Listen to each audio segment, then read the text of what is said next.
Bonjour à vous les béliers! Bonjour et bienvenue sur la chaîne de Maître Phare Tarot. Ici Nancy qui vous accueille pour une toute nouvelle vidéo, cette fois-ci en lien avec la pleine lune du mois d'avril. Alors, si vous êtes connaisseur, vous savez que dans le domaine de l'astrologie, de l'énergétique, pas souvent, l'année commence au mois d'avril parce que le signe du bélier est le premier signe astrologique. Alors, c'est la première pleine lune au niveau de l'année astrologique. Alors, c'est une pleine lune qui est très importante et vous n'avez pas rêvé, elle est bien sur 2 jours, 23 et 24 mars. Pourquoi? Parce qu'on va tout de suite situer notre pleine lune, vous allez comprendre pourquoi. Premièrement, le soleil se trouve en taureau. Il est à 4 degrés 18 minutes. Alors, bonne fête les taureaux, c'est votre anniversaire en ce moment. Alors, le soleil vient tout juste de rentrer dans votre signe. Alors, c'est votre anniversaire à tous ceux qui sont du signe du taureau. Alors, je sais que vous allez fêter votre anniversaire chacun à votre rythme, selon votre date, mais bonne fête quand même. Alors, taureau, vous accueillez le soleil à 4 degrés 18 minutes. Le taureau est un signe de terre, un signe ancré, très solide parce que ce signe de terre est un signe fixe. Alors, c'est important d'être bien ancré, bien solide, bien implanté. Vraiment, on s'organise pour être en sécurité. C'est un autre mot-clé du taureau. Et le soleil, expression de qui nous sommes, entre dans un signe de terre, un signe d'ancrage, un signe qui veut être en sécurité. Alors, notre expression de nous va s'exprimer beaucoup dans ce sens-là pour la pleine lune. La lune, pour sa part, est bien sûr à l'opposé complet du soleil. C'est le principe d'une pleine lune. Alors, la lune, elle, se trouve en scorpion, un signe d'eau, et elle est elle aussi à 4 degrés 18 minutes. Ça explique toujours pas pourquoi on célèbre cette pleine lune-là sur 2 jours. C'est parce qu'ici, au Québec, la pleine lune aura lieu à 7h48 du soir, donc 19h48. Si vous êtes sur le fuseau horaire parisien, par exemple, européen, voire même plus loin, on pourrait parler de l'Australie, vous allez célébrer cette pleine lune, vous, sur la journée suivante. Alors, on rajoute un 6 heures supplémentaires, 7h48 plus 6, il sera 1h48 du matin. C'est la raison pour laquelle elle va être soulignée le 23 avril, mais pour vous, si vous êtes sur le fuseau horaire parisien, par exemple, vous allez souligner la pleine lune le 24 avril. Alors, c'est la raison pour laquelle les 2 dates sont inscrites. Alors, lune en scorpion, c'est un signe d'eau, comme on disait. Le scorpion, c'est un signe qui va aller jusqu'au plus profond des choses. Il va creuser, il va fouiller, il va s'organiser pour aller trouver la moindre petite faille et la régler. C'est un signe qui n'hésite pas justement à plonger et des fois il peut être un petit peu piquant, d'où peut-être l'animal qui a été choisi pour le représenter, mais le scorpion c'est vraiment un signe de profondeur. La lune représente l'émotionnel, le subconscient représente ce qu'on ne voit pas, ce qu'on n'est pas conscient, ce qui est flou. C'est aussi bien sûr le côté émotionnel et comme la lune est dans le signe du scorpion, eh bien, je pense que notre intuition va aller jusqu'au fond des choses. Nos émotions vont vraiment être brassées beaucoup, beaucoup. Et ça se peut que ce soit vraiment en montagne russe parce que le scorpion, il doit aller jusqu'au plus profond pour bien comprendre les choses, pour bien régler les choses. Donc, il ne reste pas en surface, il ne fait pas semblant, il n'est pas dans le déni, il plonge. Donc, cette lune va plonger au plus profond de ses émotions, au plus profond de ce qui peut peut-être lui faire peur, de ce qui peut habituellement rester caché. Et là, ça va ressortir. Et c'est pas pour rien mois d'avril, on sait que présentement, on est brassé beaucoup et tout ce qui reste dans le fond doit ressortir. Donc, lune en scorpion, c'est pas pour rien, c'est pas un hasard non plus. Et jusqu'au mois de juin, on va avoir besoin d'aller, on va être mis au défi d'aller creuser jusqu'au plus profond des choses. Alors, c'est ce qui met la table pour cette pleine lune. Si vous voulez plus de précision, je vous invite à aller sous la vidéo. Je vous propose toujours une analyse astrologique, donc uniquement de l'astrologie pour cette lunaison, la pleine lune. Donc, pour chaque lunaison, il y a toujours une analyse astrologique et c'est toujours approfondi. Alors, pour le point de vue astrologique, je vais arrêter ici. Je vous invite à aller sous la vidéo et aller voir l'analyse astrologique qui sera passionnante parce qu'on a un ciel extrêmement dense. Donc, pour l'astrologie, si vous suivez ma chaîne, vous avez remarqué aussi que je n'étais pas présente lors de la nouvelle lune du mois d'avril qui était en même temps une éclipse solaire. Donc, ça a bougé énormément de mon côté. Beaucoup de changements, beaucoup de remue-ménage. Alors, ce n'était pas possible pour moi de tourner ces vidéos-là. Je ne vous ai certes pas oublié. J'ai pensé beaucoup à vous. J'espère que vous avez passé une belle éclipse. Pour ma part, elle était totale au-dessus de ma ville. Alors, j'ai eu le privilège de la voir totale et je l'ai vécue avec une foule d'à peu près 15 000 personnes qui s'étaient rassemblées dans un même lieu. Alors, au Québec, il y a eu beaucoup de lieux de rassemblement et ça a donné des faits très cocasses dont on va se souvenir toute notre vie, on va en parler toute notre vie. Et enfin, au Québec, on a vécu une éclipse totale et on a eu le bonheur d'avoir un ciel dégagé à 100% ici dans ma ville. Donc, ça a été vraiment un honneur et un privilège de vivre ce phénomène astronomique, astrologique, bien entendu, et au-delà, parce que l'éclipse a une symbolique extrêmement forte, surtout celle-ci, et en ces temps actuels, elle a vraiment une symbolique, elle a vraiment un sens très précis, et ça me fera plaisir d'en parler avec vous une prochaine fois.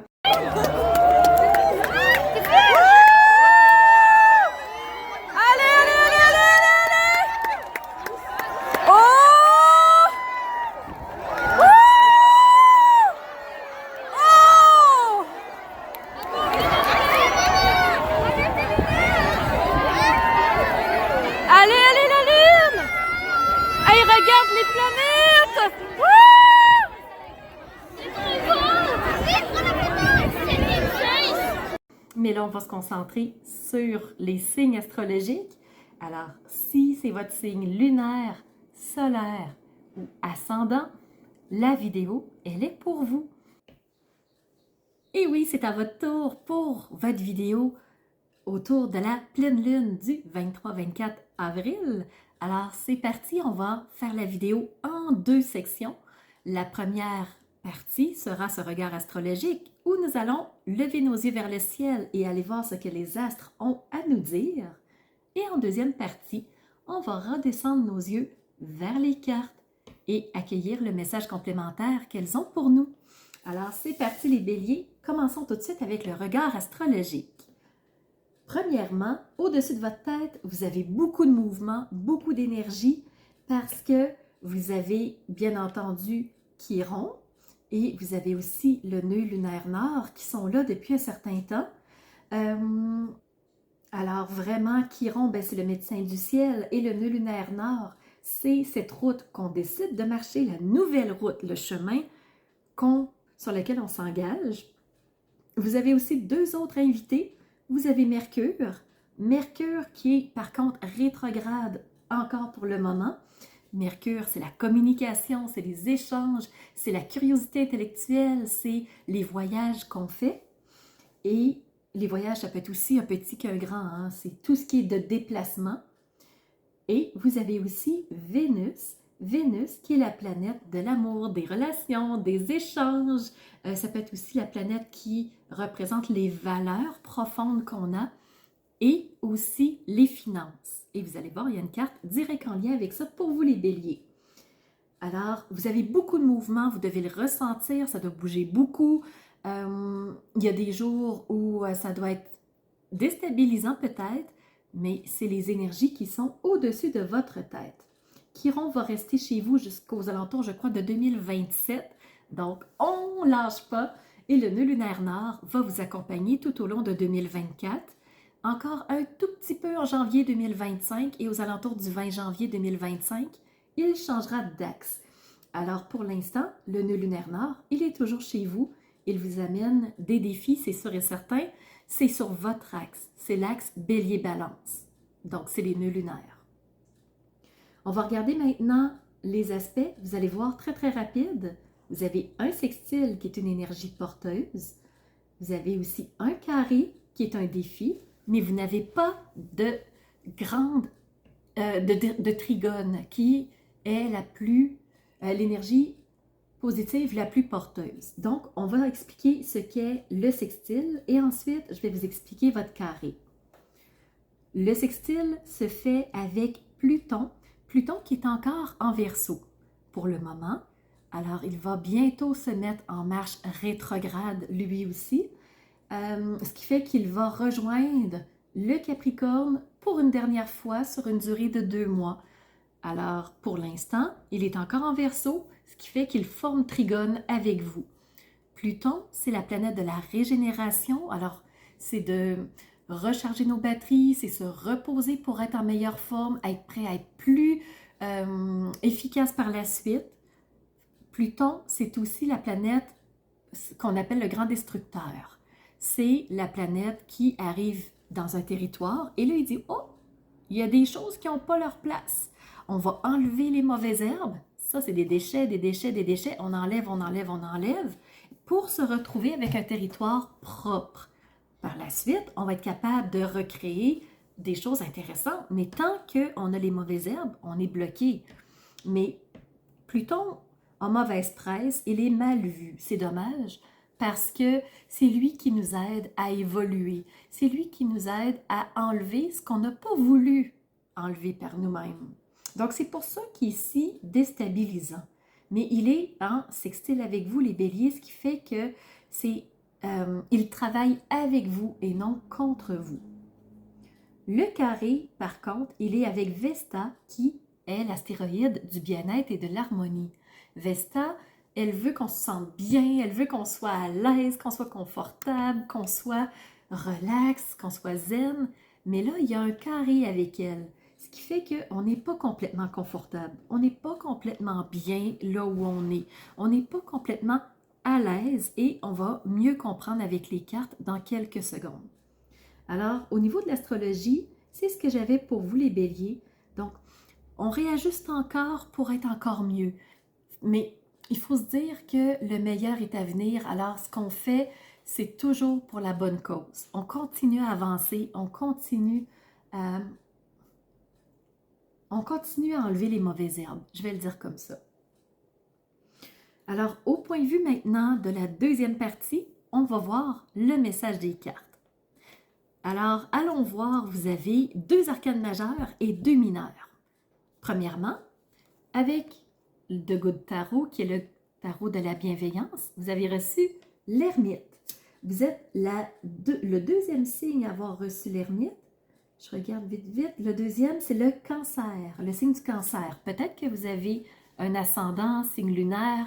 Allez voir les placements en cancer parce que l'ermite est sorti 2 fois. C'est quand même une arcane majeure et une arcane qui indique une fin de cycle. Alors, l'ermite, c'est celui qui se retire et c'est celui qui cherche à travers les clés laquelle va nous permettre d'ouvrir la porte pour accéder à meilleur derrière. Alors, c'est vraiment le Pluton qui travaille avec vous pour déraciner les mauvaises herbes et atteindre le meilleur derrière la porte. Vous avez aussi reçu la page d'air. L'air représente les épées dans d'autres tarots Et les épées représentent tout ce qui est de mental, tout ce qui se passe dans notre tête, tout ce qui est réfléchi, tout ce qui est pensé. Et ici, on a le page. Le page, c'est le petit enfant dans la suite royale. Et l'enfant, vous connaissez les enfants, ils sont purs, ils sont dynamiques, ils veulent avancer. Et lui, il va avancer vers ce qui vous plaît, ce que vous avez en tête. Il veut accéder à ce que vous souhaitez mentalement. C'est un jeune enfant, par contre. Il manque un peu de recul, il manque un peu de maturité. Alors, c'est peut-être la raison pour laquelle vous avez reçu le pendu, qui est l'arcane numéro 12. Ici, le pendu, c'est celui qui tourne la tête à l'envers pour voir les choses dans une nouvelle perspective. Alors, si on tournait la tête pour voir les choses différemment, qu'est-ce qui se dégagerait? Est-ce qu'on ferait les choses différemment? Est-ce qu'on serait dans la même énergie? Alors, le pendu nous invite à voir les choses sous un nouvel angle. Donc, il n'est pas attaché, il est complètement libre. Il le fait en conscience. Il décide d'une façon farfelue, de voir les choses différemment. Donc, lui, ce qui est important pour lui, c'est de prendre une pause et d'observer, mais sous un angle qu'on n'avait pas pris avant. Alors, si on voyait les choses sous un nouvel angle, qu'est-ce qu'on verrait les béliers pour vous? Et la dos de deck, c'est la 4 d'eau. L'eau représente les coupes, on n'en a pas eu encore. Les coupes, c'est l'émotivité, c'est comment on réagit aux situations de la vie. Et la 4 de coupe représente un personnage qui est triste, qui est déçu, les choses ne se sont pas passées comme on aurait voulu. Alors, il est dans un sentiment de tristesse. Et, donc, est-ce que quelque chose vous rend triste, les béliers? Est-ce que quelque chose vous a viré à l'envers? Est-ce que quelque chose s'est peut-être pas passé comme vous auriez souhaité? C'est possible. Ce que l'archange Métatron vous dit, c'est qu'avec la carte ici verte, il vous parle de guérison. Il vous dit qu'il vous envoie des énergies pour vous aider à guérir ce qui vous a fait de la peine, ce qui vous a mis à l'envers. Et regardez comment les cartes sont si proches en couleur. Donc, un genre de turquoise, c'est une forme de vert. Il y a du vert dans cette carte-là. Alors, on a besoin de guérison ici. Et Métatron vous envoie des énergies de guérison pour cette pleine lune. Alors, à vous de voir si vous allez les capter. Est-ce que vous allez entendre le message? Est-ce que vous allez le comprendre? Est-ce que vous allez l'accepter et l'intégrer? Ça, c'est libre à vous. Ce qu'on vous dit avec l'oracle de Moonologie, c'est « Ayez foi en vos rêves ». Continuez de croire en ce qui est important pour vous. Restez connecté à ce qui est important pour vous, même si quelque chose vous a fait de la peine, même si ça vous a viré à l'envers. Revenez à ce qui est important pour vous. Et surtout, l'ermite, dans sa grotte, il revient toujours à son essentiel. Alors, quand on perd le cap, on revient à son essentiel. Le message que vous avez reçu aussi de l'oracle de la carrière et de la vie, vous avez reçu, je vous la montre, et c'est celle qui parle des finances. Quand je vous parlais de Vénus, hein, je vous disais, il y a une carte qui représente Vénus, c'est celle-là, investissement. Ce qui est écrit ici, c'est en anglais, donc je vais vous le traduire. C'est « Investissez dans votre éducation et organisez-vous pour avoir des grands plans, des plans d'envergure pour le futur. Prenez des risques calculés et vous savez que vous êtes protégé. Vous êtes protégé par Métatron. Alors, ayez confiance en vos rêves, voyez grand, investissez et faites des risques calculés. Ça vous amènera à beaucoup pour votre futur. N'hésitez pas à faire des alliances avec d'autres personnes. Si vous avez besoin, sachez faire la différence entre le passé, ce qui est terminé et ce que vous voulez. Et surtout, allez-vous capter les messages qui vous sont envoyés avec ce pendu qui a la tête retournée à l'envers. Alors, c'est ce que j'avais pour vous les béliers. J'espère que la vidéo fera sens pour vous, qu'elle vous apportera peut-être quelques petites clés de compréhension. Si vous avez aimé, pouce en l'air, c'est une façon de me montrer que oui, vous avez aimé, mais aussi que vous me remerciez et moi, c'est ma paye. C'est ma façon de voir, wow, les gens ont apprécié, ça me fait plaisir, ça m'encourage à donner plus, à faire plus, à donner le meilleur de moi-même. Alors, si vous avez aimé, pouce en l'air, comme remerciement. Si vous voulez me mettre un commentaire, c'est toujours, toujours apprécié. Et je les lis tous et j'y réponds. Donc, si vous voulez une réponse, écrivez-moi. Alors, c'est ce qui fait tour de ma présentation, point de vue astrologique. Alors, j'espère que vous avez aimé cette analyse-là. Si c'est le cas, n'hésitez surtout pas à mettre un pouce en l'air et surtout, continuez de vous abonner. Je vois qu'il y a beaucoup de nouveaux qui viennent me rejoindre. C'est vraiment... ça fait chaud au cœur de voir que ça montre, que les gens s'intéressent à ce que je partage comme information. Et n'hésitez surtout pas à me laisser des commentaires de ce que vous avez aimé, de ce qui vous a rejoint. Et je vous laisse aussi mon adresse courriel si vous voulez m'envoyer un message privé. Certaines personnes n'aiment pas laisser un message public que tout le monde peut lire. Alors, mon adresse courriel est info@maîtrephare.com. N'hésitez surtout pas si vous voulez entrer en communication avec moi. Et sous la vidéo, il y a toujours mes services qui sont dans le petit plus. Alors, vous pouvez savoir quel est mon univers, qui je suis. Allez fouiller un peu plus sur moi. Et si vous avez besoin d'un tirage de tarot personnalisé, si vous voulez une analyse de votre carte du ciel de naissance, je peux vous faire ça avec grand plaisir. On peut aussi se rencontrer pour un coaching si vous avez besoin d'être guidé par rapport à un ou plusieurs domaines de vie pour faciliter votre route par la suite. Ça me fera plaisir.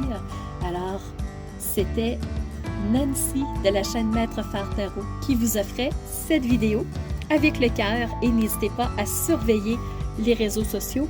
Vous savez que dans 48 heures, les 12 signes sortiront.